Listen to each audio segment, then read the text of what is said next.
State ಲೆವೆಲ್ದಲ್ಲಿ ಈ ಒಂದು ಅಕಾಡೆಮಿಯಿಂದ ಸುಮಾರು 8 ಕುಂದಾಪುರದಲ್ಲಿ ಸ್ಟೇಟ್ ಲೆವೆಲ್ ನೋಡಿ, ರಾಜ್ಯ ಮಟ್ಟದಲ್ಲಿ 8 ವಿದ್ಯಾರ್ಥಿಗಳು, ನಮ್ಮ ಕಾರವಾರದ ವಿದ್ಯಾರ್ಥಿಗಳು 8 ವಿದ್ಯಾರ್ಥಿಗಳು ನಮ್ಮ ಕಾರವಾರದಲ್ಲಿ ಆಯ್ಕೆಯಾಗಿದ್ದಾರೆ. ನಿಜವಾಗ್ಲೂ ಇವರಿಗೆಲ್ಲ ಹ್ಯಾಟ್ಸ್ ಅಪ್ ಹೇಳ್ಬೇಕು ನಾವು. ರಾಜ್ಯ ಮಟ್ಟದಲ್ಲಿ ವಿನ್ ಆದಂಥ ವಿದ್ಯಾರ್ಥಿಗಳು ಇವರು. ನಮ್ಮ ತಾಲೂಕ್ ಲೆವೆಲ್ ಅಲ್ಲ, ಕಾರವಾರ ತಾಲೂಕು ಡಿಸ್ಟಿಕ್ ಲೆವೆಲ್ ಅಲ್ಲ. ನೋಡಿ, ರಾಜ್ಯದಲ್ಲಿ ಕುಂದಾಪುರದಲ್ಲಿ ನಡೆದಂಥ ಒಂದು ಚೆಸ್ ಕಾಂಪಿಟೇಷನ್ದಲ್ಲಿ ರಾಜ್ಯ ಮಟ್ಟದಲ್ಲೇ ವಿನ್ ಹಾಕೊಂಡು ನಮ್ಮ ಕಾರವಾರಕ್ಕೆ ಒಂದು ಹೆಸರನ್ನು ತಂದಂಥ ಈ ವಿದ್ಯಾರ್ಥಿಗಳಿಗೆ ನಿಜವಾಗ್ಲೂ ಜೋರಾಗಿ ಚಪ್ಪಾಳೆ ತಟ್ಟಬೇಕು. ಇವತ್ತು ಈ ವಿದ್ಯಾರ್ಥಿಗಳು ವೇದಿಕೆ ಮೇಲೆ ಇದ್ದಾರೆ. ನಿಮ್ಮ ವಿದ್ಯಾರ್ಥಿಗಳಿಗೂ ನಾಳೆ ಇದೇ ವೇದಿಕೆ ಮೇಲೆ ಬಂದ್ಕೊಂಡು ರಾಜ್ಯ ಅಲ್ಲ ರಾಷ್ಟ್ರ ಮಟ್ಟದಲ್ಲಿ ಹೆಸರು ತರಲಿ ಅಂತ ಹೇಳ್ಕೊಂಡು ನಾನು ಭಗವಂತನ ಹತ್ರ ಪ್ರಾರ್ಥನೆ ಮಾಡ್ಕೊಳ್ತೇನೆ. ಈ ವಿದ್ಯಾರ್ಥಿಗಳಿಗೆ ನಾವು ನಿಜವಾಗ್ಲೂ ಆಗಸ್ಟ್ 15 ನಮ್ಮೊಂದು ಕಾರ್ಯಕ್ರಮ, ಸಂಗೀತ ಅವರು ಒಂದು ಕಾರ್ಯಕ್ರಮ ಇಟ್ಕೊಂಡಿದ್ದಾರೆ. ಆಗಸ್ಟ್ 15ಕ್ಕೆ ಚೆಸ್ ಕಾಂಪಿಟೇಷನ್ ದಿವಸ ನಮ್ಮ ಜಿಲ್ಲಾ ವಿದ್ಯಾರ್ಥಿ ಒಕ್ಕೂಟದಿಂದ ಆ ವೇದಿಕೆಯಲ್ಲಿ ಇವರಿಗೆಲ್ಲರಿಗೂ ನಾವು ಕೂಡ್ಕೊಂಡು, ನಾವೆಲ್ಲ ಪಾಲಕರು, ನಮ್ಮ ವಿದ್ಯಾರ್ಥಿ ಒಕ್ಕೂಟ ಕಾರ್ಯಕ್ರಮ ಮಾಡಿ ಇವರನ್ನ ಸನ್ಮಾನ ಮಾಡಿದ್ರೆ ಅದಕ್ಕೊಂದು ಒಳ್ಳೆ ಒಂದು ಸಂದೇಶ ಬರುತ್ತೆ. ನಮಗೆ ಕೂಡ ಹೆಸರು ಕೂಡ ಬರ್ತದೆ.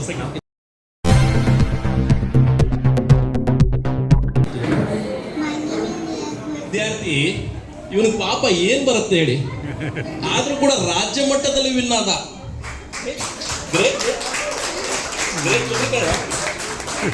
समा इंग्लिश कळना म्हाका तू भरपूर येतलो हे आसा. हिंदी कळटा, कोंकणी कळटा, कोंकणी बी कळना. अरे सकल दौऱ्या ಹಾಗೆ ಲ್ಯಾಂಗ್ವೇಜ್ ತೂ ಕನ್ನಡ, ತುಗೆ ಲ್ಯಾಂಗ್ವೇಜ್ ಮಾತು ಕನ್ನಡ. ನೋಡಿ, ನಿಜವಾಗ್ಲೂ ಇಂಥ ವಿದ್ಯಾರ್ಥಿಯನ್ನ ನಾವು ಬೆಳೆಸ್ಬೇಕಾಗತ್ತೆ. ಇವರು ನಿಜವಾಗ್ಲೂ ನೋಡಿ ಎಷ್ಟು ಸಣ್ಣ ವಿದ್ಯಾರ್ಥಿ ರಾಜ್ಯ ಮಟ್ಟದಲ್ಲಿ ವಿನ್ ಆಗಿದ್ದಾರೆ ಅಂದ್ರೆ ನಿಜವಾಗ್ಲೂ ನಮ್ಮ ವಿದ್ಯಾರ್ಥಿ ಒಕ್ಕೂಟದಿಂದ ಒಂದು ಹ್ಯಾಟ್ಸ್ ಆಫ್ ಹೇಳಲಿಕ್ಕೆ ಇಷ್ಟಪಡ್ತೇನೆ ನಾನು. ಒಮ್ಮೆ ಜೋರಾದ ಚಪ್ಪಾಳೆ ಆಗಬೇಕು ರಘುನಾಥ್ ಅವರಿಗೆ. ಪ್ರತಿಯೊಂದು ಟೂರ್ನಾಮೆಂಟ್ಗೂ ಇವ್ರಿಗೆ ಸಪೋರ್ಟ್ ತುಂಬಾನೇ ಇರುತ್ತೆ.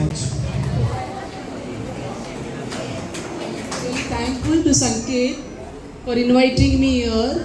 I really feel very much energized. There's a lot of energy in this room. So chess, as you know, it is not just the pieces moving on the board, but it is a master of life skills.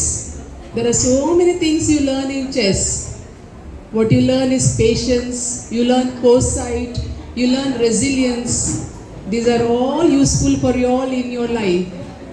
Because in life, in your classrooms, in your careers, in your personal lives, all these come into practice. So I'm very happy to be part of this beautiful gathering here. Behind every strong player is a strong team of supporters. I'm very happy to be with Mr. Raghu Naik, one of the most dynamic personalities of Karwar. So thank you everyone. ನಿಜವಾಗ್ಲೂ ಒಂದು ಒಳ್ಳೆಯ ಮಕ್ಕಳಿಗೆ, ನಮ್ಮ ವಿದ್ಯಾರ್ಥಿಗಳಿಗೆ ಒಂದು ಒಳ್ಳೆಯ ಅಕಾಡೆಮಿಯನ್ನು open ಮಾಡಿದ್ದಾರೆ. ನಿಜವಾಗ್ಲೂ ನಾವೆಲ್ಲ ಕಾರವಾರ ಜನತೆ ಅವರಿಗೆ ಸಪೋರ್ಟ್ ಆಗಿರಬೇಕಾಗತ್ತೆ. ಯಾಕಂದರೆ ಚೆಸ್ ಅಂದರೆ ಒಂದು ಮಕ್ಕಳಿಗೆ ಬುದ್ಧಿಶಕ್ತಿ ನೀಡುವಂತಹ ಒಂದು ಕ್ರೀಡೆ. ಅದು ಆ ಕ್ರೀಡೆಯಲ್ಲಿ ನಮ್ಮ ವಿದ್ಯಾರ್ಥಿ, ನಮ್ಮ ಮಕ್ಕಳನ್ನು ನಾವು ಅಲ್ಲಿ ಆ ಒಂದು ಅಕಾಡೆಮಿಯಲ್ಲಿ, ಆ ಶಾಲೆಯಲ್ಲಿ ಹಾಕಿದರೆ ನಮ್ಮ ಮಕ್ಕಳ ಒಂದು ಬುದ್ಧಿಶಕ್ತಿ ಬಹಳಷ್ಟು ಇಂಪ್ರೂವ್ಮೆಂಟ್ ಆಗುತ್ತೆ ಅಂತ ಹೇಳ್ಕೊಂಡು ನಾನು ನಂಬಿದ್ದೇನೆ. ಯಾಕಂದರೆ ನನ್ನ ಮಗನೂ ಕೂಡ ಈ ಒಂದು ಅಕಾಡೆಮಿದಲ್ಲಿ ಕಲಿತಾ ಇದ್ದಾರೆ. ಇಂಥ ವಿದ್ಯಾರ್ಥಿಗಳನ್ನ ನಾವು ಬೆಳೆಸಬೇಕು. ರಾಷ್ಟ್ರ ಮಟ್ಟದಲ್ಲಿ ಇವರನ್ನ, ರಾಜ್ಯ ಮಟ್ಟದಲ್ಲಿ ವಿನ್ ಆಗಿದ್ದಾರೆ, ರಾಷ್ಟ್ರ ಮಟ್ಟದಲ್ಲಿ ವಿನ್ ಆಗಲಿ ಅಂತ ನಾವು ದೇವರ ಹತ್ರ ಪ್ರಾರ್ಥನೆ ಮಾಡುವ. ಕರೆಕ್ಟ್ ಅಲ್ವಾ?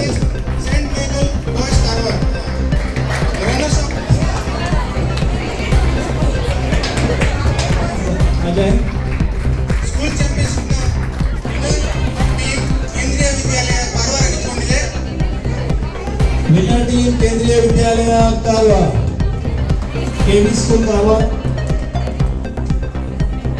फोर्थ प्लेस विनर एंड सभी अमृत विद्यालय की गर्ल्स गर्ल्स स्कूल ಎತ್ಕೊಂಡಿದೆ. ದಯವಿಟ್ಟು ಅವ್ರಿಗೊಂದು ಪ್ರಶಸ್ತಿನ ಸ್ವೀಕರಿಸಬೇಕು. ಜೋರಾಗಿ ಚಪ್ಪಾಳೆ ಮಾಡಬೇಕು. Winner of this tournament, girls Sargania High School girls. Neonest Hans team goes to King's team. Neonest King's team member. Champion of this tournament, Neonest 9 team. Team member Alken. Liya, please collect your certificate. ದಯವಿಟ್ಟು Malda Mani. David. Group school team championship finish. इसमें कोई नहीं जाएगा.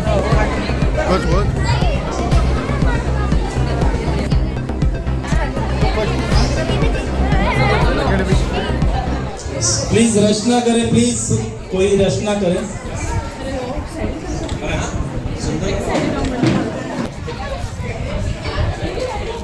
ವಿದ್ಯಾರ್ಥಿಗಳು ಇವತ್ತು ಹೊರ ಜಿಲ್ಲೆಗೆ ಹೋಗ್ತಾ ಇದ್ದಾರೆ. ಮಂಗಳೂರು, ಉಡುಪಿ ಹೋಗಿ ಬೆಂಗಳೂರಿಗೆ ಹೋಗಿ ಕಲಿತಾ ಇದ್ದಾರೆ. ನಮ್ಮಲ್ಲಿ ಬಹಳಷ್ಟು ಕಾಲೇಜ್ ಇಲ್ಲ. IT ಕಂಪ್ನಿಯಲ್ಲಿ ಹೋಗ್ತಾರೆ, ಒಂದು ಒಳ್ಳೆ ಫ್ಯಾಕ್ಟ್ರಿ ಇಲ್ಲ, ಕಂಪ್ನಿ ಇಲ್ಲ. ನಮ್ಮ ಉದ್ಯೋಗಕ್ಕೆ ಕೂಡ ನಮ್ಮ ಯುವಕರು ಹೊರ ರಾಜ್ಯಕ್ಕೆ ಹೋಗ್ತಾ ಇದ್ದಾರೆ, ಗೋವಾಕ್ಕೆ ಹೋಗ್ತಾ ಇದ್ದಾರೆ. ನಮ್ಮಲ್ಲಿ ಬಹಳಷ್ಟು ಕೊರತೆ ಇದೆ. ಕಾರವಾರ ನಮ್ಮ ಜಿಲ್ಲೆ ಹಾಕ್ಕೊಂಡು ನಮ್ಮ ಕಾರವಾರದಲ್ಲಿ ಬಹಳಷ್ಟು ಕೊರತೆ ಇದೆ. ಒಂದು ರೈಲ್ವೆ ಸ್ಟೇಷನ್, ಸರಿಯಾದ ರೈಲ್ವೆ ಸ್ಟೇಷನ್ ಇಲ್ಲ. ಒಂದು ಬಸ್ ಸ್ಟಾಪ್ ನೋಡಿದ್ರೆ ಬಸ್ ಸ್ಟಾಪ್ನಲ್ಲಿ ಛಾವಣಿನೇ ಇಲ್ಲ, ಮೇಲ್ಗಡೆ ಚಪ್ರನೇ ಇಲ್ಲ. ಅಂಥ ಪರಿಸ್ಥಿತಿಯಲ್ಲಿ ನಾವು ಒಂದು ಸರಿಯಾದ ರಸ್ತೆ ಇಲ್ಲ. ನಾನು ನನ್ನ RN24 ವಾಯ್ಸ್ ಕಾರವಾರದಲ್ಲಿ ನಾನು ಈ ಒಂದು ಸುದ್ದಿಯನ್ನು ಪ್ರಸಾರ ಮಾಡ್ತಾನೆ ಇರ್ತೇನೆ.